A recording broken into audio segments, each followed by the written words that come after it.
dedicated game channel by Coconetta。 みんな、お元気？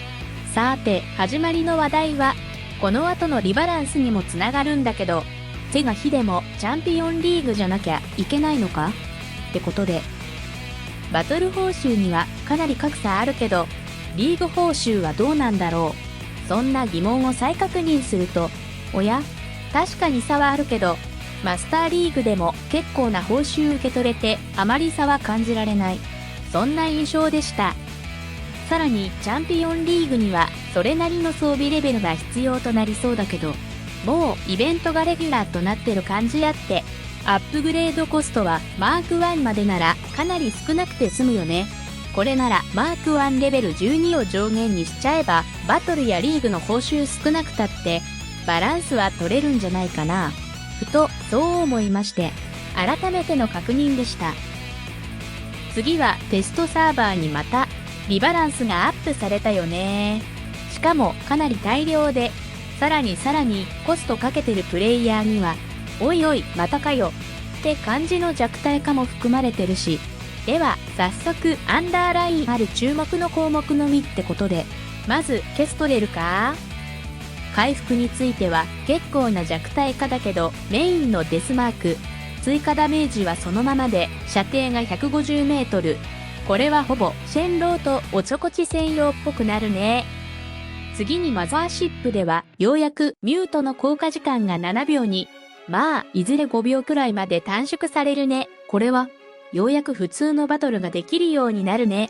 そしてパラディンも修復で 88%、シールドで 82% まで弱体化されてる。おそらくダゴンとの組み合わせで調整入ったってとこかな。タイタンについてはニュートン、耐久力 20% ダウンはトナンス、ハルダーと合わせて考えると、ロボットへのダメージは 65%、タイタンに対しては 94% 程度だから、この 20% ダウンにより、ニュートン同士のバトルでは先にヒットさせた方が決着つけられる。そうなりそうだね。さらに他のタイタンやロボットによってダメージ受けた時の耐久ゲージは一気に削られる。つまりこれまでの無双状態はかなり減りそうな感じするね。それではロボット、おちょこち、さらなる弱体化ってことになるよね。これはかなり厳しい状況となるよね。そう、かなりね。まず耐久力 25% はドットの緩やかなダメージによってギリギリのとこで止められてる。そんな状況を考えると、これまで回復できる加減を下回るってことになるよね。ここで切る。次にアビリティクールダウン延長5秒とチャージフェーズ5秒。トータル10秒がアビリティ発動できない時間の延長となるので、近接戦ではさっきの 25% 耐久力ダウンも相まって、チャージフェーズ直後に攻撃仕掛ければ、かなりキル取れやすくなるってことになるんじゃないかな。だよね。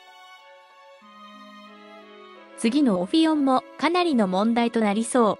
通常速度はプラス6キロってことでかなり移動しやすくなるけど、飛行時の速度はこれまでの140キロから100キロとなって、感覚的には 70%、以前のセラフやファフニール、この弱体化と同じ感覚になるかな。かなりやばいよね。そして飛行時間の5秒はね、もう飛び回るって感じじゃなく、まあほぼ同じ感覚だとロボットのホバーだね。あ、知ってる？ホバーって、そんな感じかもね。このセイレーンについては、かなり厄介な存在となりそう。これはもしかすると、去年の一時的なブームのようなことになるかも。反射ダメージ 60% は混乱を目的としてるとしか思えないね。そしてベイン。ふふ。少しだけにやりだね。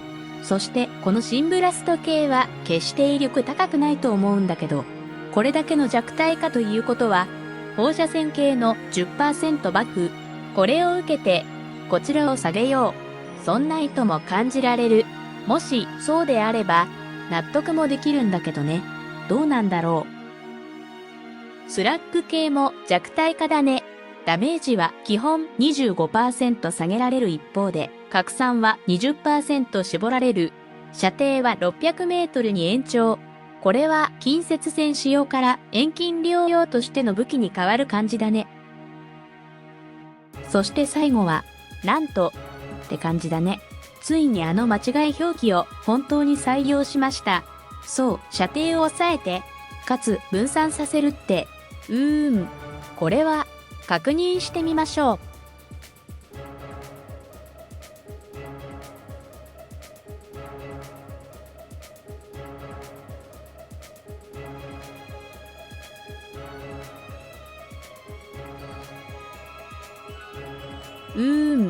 本当に拡散してるのかな？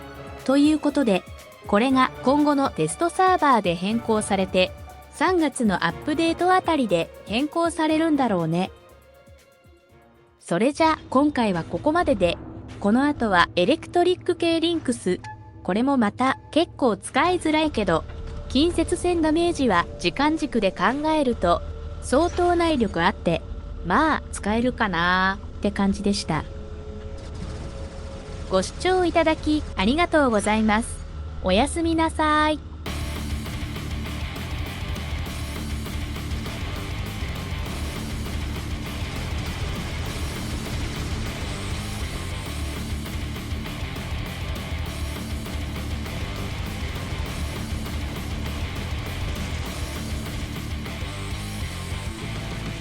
Assist.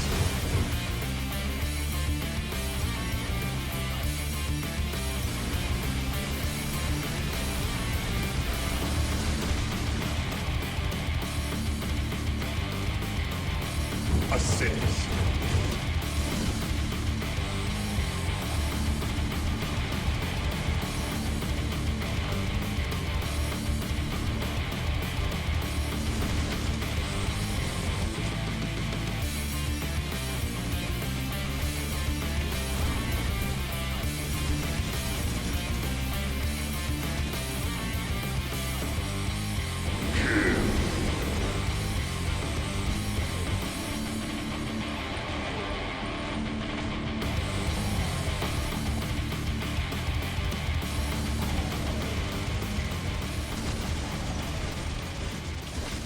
Double kill.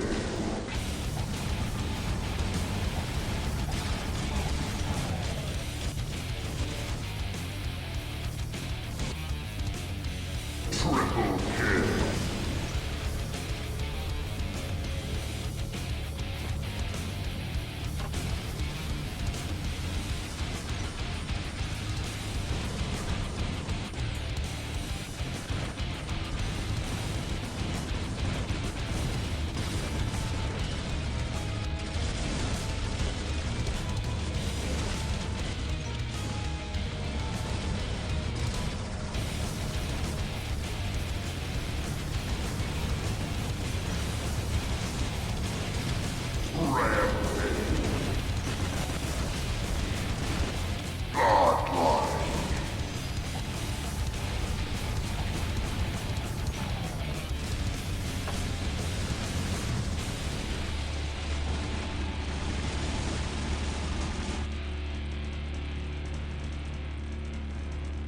Assist.